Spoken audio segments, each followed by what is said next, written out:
ត្រីទាំងអស់នេះគឺចាប់បានពីក្នុងស្រះបងប្អូន ដោយសារតែស្រះហ្នឹងវារីងទឹកណាបងប្អូន ខែប្រាំងខែអីចឹងទៅវារីងទឹក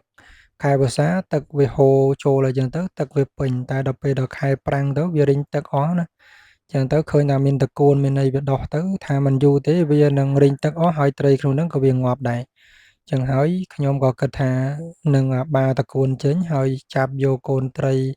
យកត្រីដែលវានៅក្នុងហ្នឹងណាយកទៅបលែងនៅស្រះធំអីចឹងទៅបងប្អូន ដោយសារតែបើសិនជាយើងទុកទៅវារីងទឹកទៅវាត្រីទាំងអស់ហ្នឹងគឺវាងាប់អស់ហើយបងប្អូនវាអត់នៅទេហើយកាលពីដំបូងឡើយបងប្អូនស្រះនេះទឹកវាច្រើនណាស់អាខែវស្សាទឹកវាហូរចូលអីចឹងទៅត្រីច្រើនណាស់បងប្អូនមិនមែនមានប៉ុណ្្នឹងទេមានត្រីអណ្ដែងត្រីក្រាញ់ត្រីអីធំៗណាពេលដែលខែភ្លៀងដែលវាភ្លៀងអីចឹងទៅយើងដើរមកមើលមាត់ស្រះបងប្អូនឃើញសុទ្ធតែត្រីក្រាញ់ត្រីអណ្ដែងត្រីអីវាឡើងតាមស្រះនឹងឡើងមកច្រើនមែនទែន ហើយខ្ញុំក៏បានចាប់វាប្រឡែងទៅក្នុងហ្នឹងវិញអីចឹងទៅប៉ុន្តែប្រហែលជាដោយសារតែយើងដាក់តាយោបងប្អូនយើងដាក់តាយោ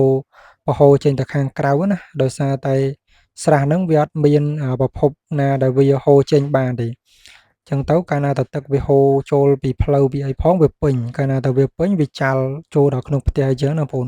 ទឹកហ្នឹងវាហូរចាល់ចូលក្នុងផ្ទះដល់ពេលអញ្ចឹង យើងគ្មានជម្រើសទេមានតែប្រកបតាយោបងប្អូនប្រកបតាយោដើម្បីបង្ហូរទឹកពីក្នុងស្រះនឹងចេញដល់ពេលអញ្ចឹងទៅប្រហែលជាត្រីហ្នឹងវាហូរទៅតាមតាយោហ្នឹងឯងបងប្អូនខែវស្សាយើងអត់បានខាំងរនាំងឬក៏សំណាញ់អីចឹងណាដល់ពេលអញ្ចឹងទៅទឹកវាហូរទៅត្រីក៏វាហូរទៅតាមអស់បងប្អូនហើយដល់ពេលទឹកវារីងទៅអត់មានត្រីច្រើនទេបងប្អូនស្គាល់តែត្រីប្រមាណហ្នឹងឯងបងប្អូនសារតែត្រីមិនដឹងថាវាចេញអស់ណាដោយសារតែការភ្លៀងឡើងគឺ ឃើញត្រីច្រើនមែនទែនមានត្រីអណ្ដែងត្រីក្រាញ់ត្រីអីច្រើនណាស់ហើយសើធំទៀតតែដល់ពេលរីងទៅចឹងទៅអត់សូវមានត្រីអញ្ចឹងប្រហែលជាវាហូរទៅតាមពងទយោដែលវាហូរទៅបន្លាយទៅអីណាបងប្អូនប្រហែលជាវាហូរចេញទៅតាមបន្លាយតាមអីអស់ហើយបើទៅចឹងវានៅសល់តែត្រីតូចត្រីក្រាញ់ត្រីកាភ្លៀងហើយនឹងត្រីដែលគេហៅត្រីតុកែបងប្អូនចាប់បានប្រហែលជា2 3ហើយដែរហើយនេះគឺ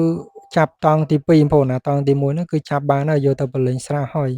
ចឹងនៅសល់ប្រមាណ2 3ដែលវានៅហ្នឹងដែលយើងចាប់អត់អស់ណា